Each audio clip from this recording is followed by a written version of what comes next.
Welcome back to Long Way Home, everyone. No, you haven't traveled back in time. That is not the F900XR.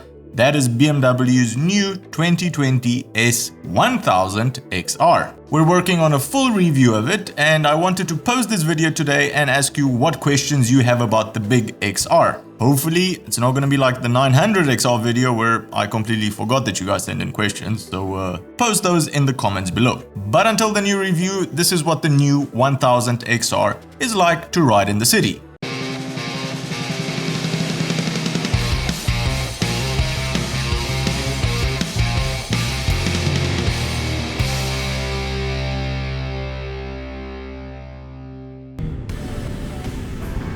I love the fact that when you start it up in the morning, the rev limiter, the red line starts at about 6,000 RPMs, doesn't let you go past that. And then as it warms up, slowly it creeps to 12,000 or whatever the red line's at. Today is Sunday, so there shouldn't be a lot of traffic, but I'm sure we'll find some for research purposes. Nice and composed. Fourth gear, 3000 RPM, can barely hear a sound from this engine. It is a bipolar engine though, because the moment you take it past 6000 RPMs, it's just a completely different beast. Completely different.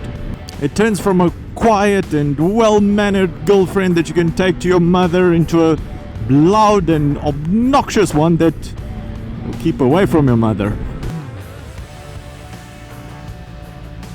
And I can still fit between them.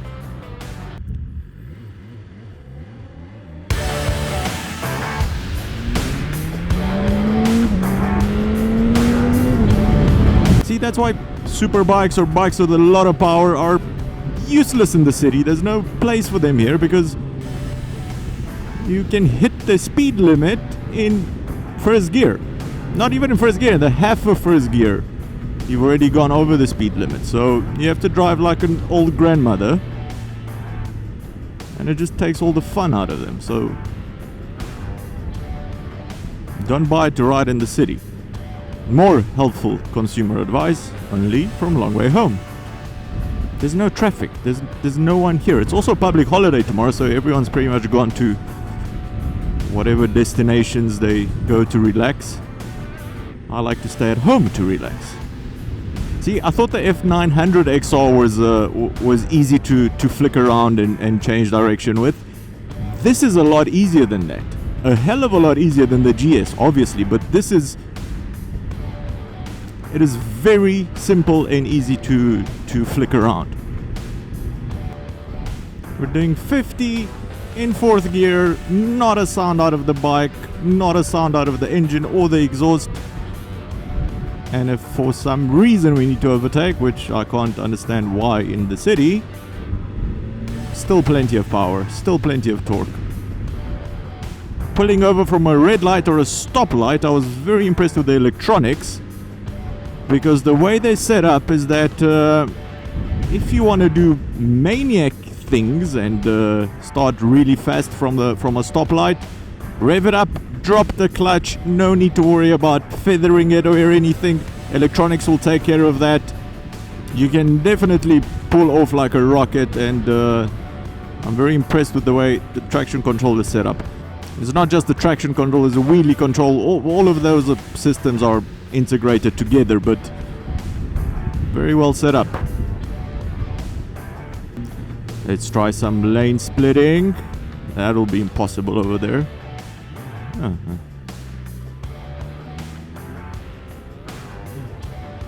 Do this and this and let's go. Cops are in front of us, so let's be good little boys. This is going to be a boring episode. I've got 165 horsepower that I'm sitting on, and we're doing 50. But hey, people are going to ride these bikes in town as well, so might as well know what they're getting themselves into. Let's try catch up with that cop. See if he wants to race. Quick shifter, brilliant addition in town as well. Look at the rev counter. I love the way it just gurgles at idle. It's like a tamed beast that just wants to be set free. Alright, so lane splitting, not a problem whatsoever. Very easy to maneuver left and right. The problem is that I am getting a bit of heat from the right side of the bike, which I wasn't getting on the F900XR at all. We'll warm up the engine some more and see what it's like a bit later. Quick shifter is very smooth, even at low RPMs.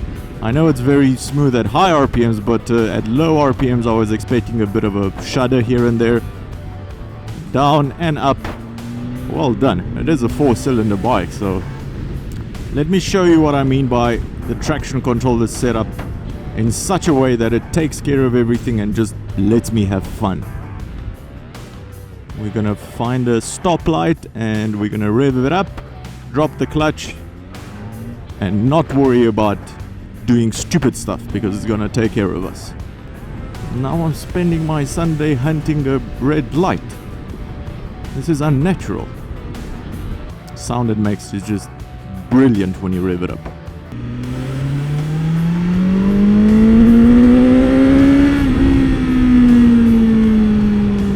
Now that is one amazing sound.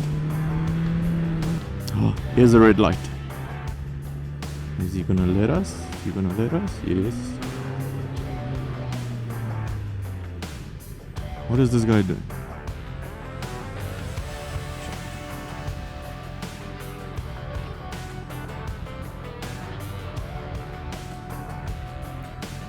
This is normal in Romania if you haven't figured that out. Okay, so we can't do our test. Now the seat is narrower on the 2020 version of the XR. Same height options, but it is narrower, so if you're having a bit of trouble flat footing it, then this one should be easier. I can easily flat foot it, but even at low speeds it is very well balanced, which means that you can ride it slowly without having to put your feet down. I can never get bored of the sound. BMW did say they have toned it down a little for the 2020 version. There were a lot of pops and crackles, artificial pops on the previous versions, and those have been taken out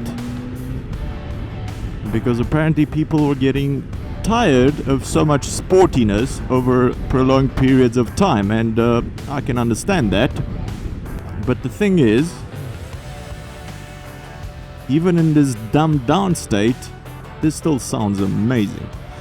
Alright, rev it up, drop the clutch. Don't crash.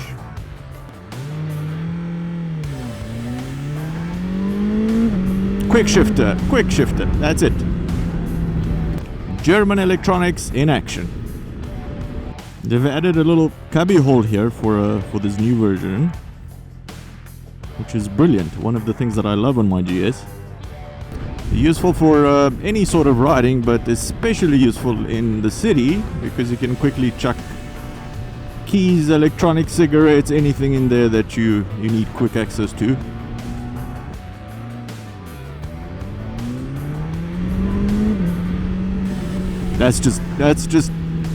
That is madness, and it's dangerous, and people shouldn't have this much power at their right hand.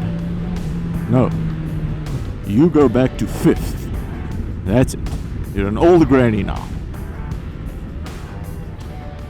Driving Miss Daisy. No.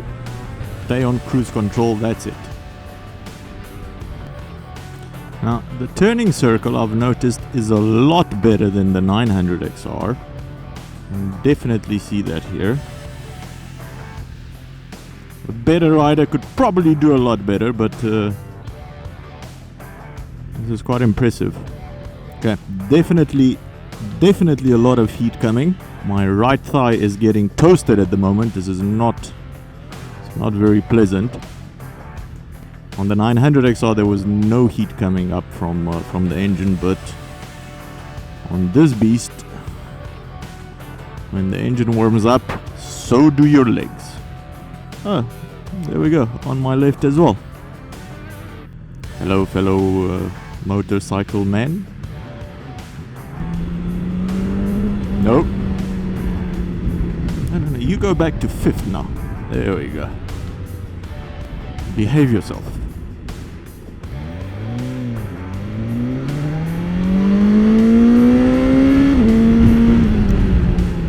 Amazing. Okay, so that was the front ABS kicking in as well. Not a lot, just a little. To remind me how stupid I am.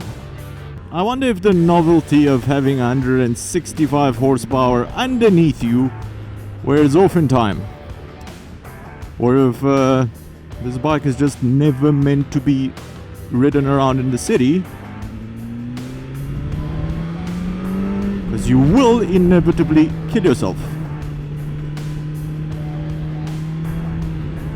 See, my GS never begs me to pull the throttle like that in the city.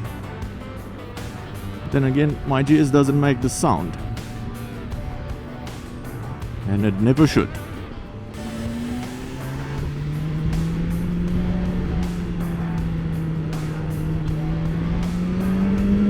Oh.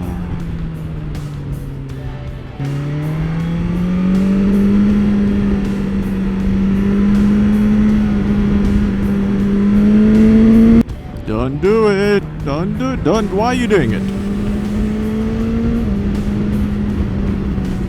It's got a mind of its own. Before BMW sells these, maybe they should have like a psychological test for every buyer, because not everyone should have one of these. I definitely shouldn't.